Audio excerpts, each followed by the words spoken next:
constituency will also be held along with the Lok Sabha polls. The seat fell vacant after the passing away of sitting Nationalist Democratic Progressive Party (NDPP) MLA Imti Kumzum last year in September, according to our Kohima correspondent. Ruling People's Democratic Alliance (PDA) consensus candidate Mr. Tokheho Yepthomi and former Chief Minister Mr. KL Chishi have filed nominations as NDPP and Indian National Congress candidates for the lone Lok Sabha seat. It will be a straight fight between the NDPP and Congress party, as it has been learned that the oldest regional party in the state, Naga People's Front, would not be fielding any candidate for the Lok Sabha seat. Correct. As I mentioned, linked with this illegal immigration is the problem of this is the issue of Citizenship Amendment Bill, which the Parliament had, the Lok Sabha had passed, but it lapsed in Rajya Sabha, as you are aware. So the link with that is also the identity of the tribals, or so-called indigenous people. So the indigenous people are demanding that they should be given constitutional safeguard, because as it is, the 8 northeastern states are overwhelmed by foreign nationals, mainly from the neighboring country, Bangladesh. As you mentioned, it used to be Congress stronghold, but now the recent trend is that barring Assam and Tripura and Manipur, BJP is directly ruling them. Others are ruled by these smaller regional parties, and as well as Arunachal Pradesh. The problem is that these regional parties, for example, NPP, has Conrad Sangma. It's PAS. This party was floated by P.A. Sangma. So his son is now the Chief Minister of Meghalaya. They are NDA-LI, but they have put up candidate in each and every state, including Assam. And though they claim to be NDA-LI, they are fighting separately. This may create a hurdle for the BJP. But overall in Assam, for example, the issues, if you ask me what are the issues would be the Citizenship Amendment Bill, which was, of course, which lapsed in the Parliament. But that was a major issue BJP faced after coming to power in Assam. And that is the first acid test. In Tripura, there is no problem with the Citizenship Amendment Bill. Generally speaking, in Northeast, development is always the major issue, because connectivity was a problem. Connectivity is still a problem. And for example, unemployment is a huge problem. Then insurgency. Though insurgency in Northeast have abated, but it is still a problem. For example, the Naga Accord could not be signed. And then there are a few militant outfits in Assam, for example, the Alpha. They have also surrendered and come over ground. And the MOU, or Memorandum of Settlement, as the government calls it, is yet to be signed. So these are some of the issues that may come as a surprise to the BJP, in the sense that they are in power both in the state as well as in the center. So the people may ask what are the issues.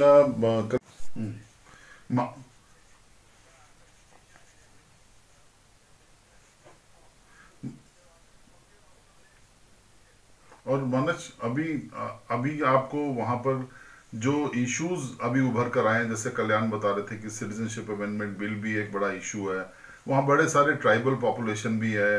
अभी आपको जो issues नज़र आते हैं, राहुल गांधी ने भी वहाँ पर नॉर्थ ईस्ट का एक बार दौरा किया, उसके बाद मिजोरम में जोरमथंगा का मिजो नेशनल फ्रंट स्ट्रांग हो रहा है, नेफ्यू रियो का नागालैंड में दबदबा है, Nagaland progressive nationalist democratic progressive party जो है। तो ये सब ऐसा लगता है कि ये छोटे छोटे जो रीजनल ऑर्गेनाइजेशंस और आउटफिट्स हैं, इनका कितना असर रहेगा इन मुद्दों के ऊपर, ऐसा क्या लगता है आपको? Also borders Myanmar and Northeast is, if we go by 2011 census figures, it's home to 45.58 million people, and the Northeast is resource rich and mineral rich region. And it is also, the Northeast is also the region where it has its boundaries with China, with Myanmar, with Bhutan, and with Bangladesh. And with particularly Myanmar and Bangladesh, these two states also have trade connections, trade links. So how do you see these issues coming up? Manipur and Myanmar, recently we saw, some operations by our security forces also to, flush out militants. Yeah, the issue in Manipur this time, what is very interesting to notice is that Congress has replaced both its sitting MPs. Hmm. Okay, this is a big gamble they have taken. They have fielded two new candidates, whereas for the first time, it will be also a challenge for Biren Singh government, because they would be testing the parliamentary elections for the first time.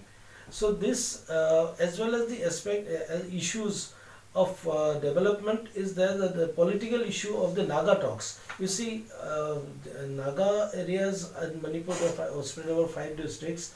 There is a demand of Greater Nagaland, and the government is also working on how to resolve this problem, where they are saying that the Nagas inhabited areas of Manipur should be merged with Nagaland, which is part of the demand for Greater Nagaland. Now, how Government of India resolves this issue, it remains to be seen, because government has so far not spoken its mind. Neither, I mean, all the talks are, as you said, a framework accord was signed, but we don't know what it is in that sense, because it has never been made public. So that is one as major political issue. The other is the city. Again, I'll come back to the Citizenship Amendment Bill. Manipur witnessed not a huge protest, huge agitation on this issue, and the foreigners issue. People of Manipur are very sensitive, because they want these constitutional safeguards for the indigenous people. So then there is the problem of militancy. Militants in Manipur, according to the Home Ministry, has some over 22 militant outfits, all underground outfits, and they operate from the neighboring country. The Government of India has been launching operations through a security agency in coordination with Myanmar Army. But then the problem of militancy, for example, collection of illegal taxes, extortion, kidnapping, these things are going on. And third and the fourth major problem is connectivity, because Manipur as of now is connected with our Silchar, Mizoram on that side. The highway is not in a very good shape, so the government needs to work on the infrastructure project. Though they have connectivity with Myanmar to the borders, More And border. Kalyan, you said that you talked about Naga peace talks. That agreement is shrouded in secrecy, Right. because people don't know the contours and the details about Naga peace talks. Then protection of indigenous people, jobs, as you said, development, and other local issues may also crop up. There is another very distinct feature of Northeast, because tribals make up for nearly 27 to 28% of the total population in Northeastern states, and they also play a very significant role in elections. And in first phase, we will see Assam's 14 constituencies, will vote in 3 phases, Yes. and we have polling coming up right from the first phase. Yeah, right. So what will be the stand taken by these people, indigenous people, tribals? Do they think that they are being protected enough? As you have asked about the foreigners issue, on this particular citizenship amendment bill, a temporary truce has been called, in the sense that the bill lapsed, and AGP, which went out of the ministry and which broke its alliance with BJP on the issue, is back with the ruling party. Now the problem is that Mr. Amit Shah recently went to Assam and announced in a rally that this is, well, if BJP comes to power again in 2019, they will bring the bill, Citizenship Amendment Bill. Now that has put AGP, for instance, in a very awkward position. And then, because the kind of agitation we witnessed during those period when the bill came to the parliament. Maharkalyan AGP for 25 Lok Sabha seats. This is BJP's do or die battle. And most of the northeastern states are either ruled by the BJP or its allies. And herein BJP holds the advantage. What is the overall emerging scenario on the whole in all the 8 states of Northeast? And Congress is also set off a determined attempt to regain its lost ground in the region, because since 1952 Congress has been the most dominant force and political party in the region. Hold in the state is very strong now. The only thing is that INPT had said that they will field a separate candidate, but they have managed to sway them and persuade them, and so they have put up a candidate in consultation with INPT. So that should not be a problem again. Only the issues that they might face is because Tripura, as you are aware, is dominated by Bengali Hindu so-called migrants. So that issue of citizenship amendment bill, that the BJP could not pass the bill, may become an issue. But then BJP has again mentioned and again mentioned that they are going to bring the bill. So that should not be a major issue. As far as Arunachal Pradesh is concerned, you say Arunachal Pradesh also has assembly elections.